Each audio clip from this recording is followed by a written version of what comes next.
Police have halted street protests in the Maldives capital. They arrested at least 12 supporters of former President Mohamed Nasheed. I don't know, I told them that I'm going home and they arrest me. Hundreds of people rallied in Mali early on Friday against an internationally backed report saying Nasheed wasn't forced from power.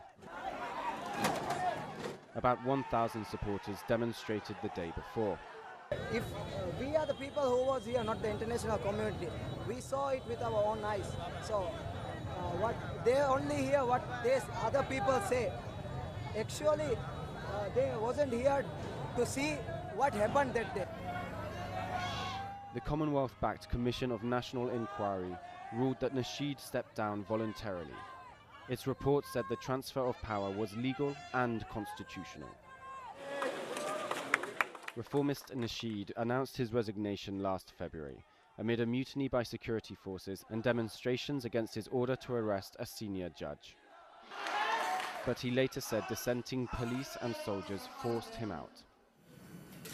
His successor and former Vice President Mohamed Hassan Manik insisted that Nasheed resigned freely due to the opposition-led protests. After Thursday's ruling, Manik said his legitimacy is no longer in question.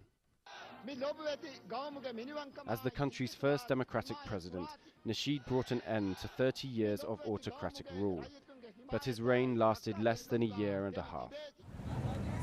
He had told his supporters it would be legitimate for the people to, quote, topple the government from the street if the inquiry ruled against him.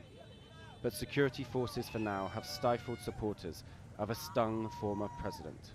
Rhodri Davies, Al Jazeera.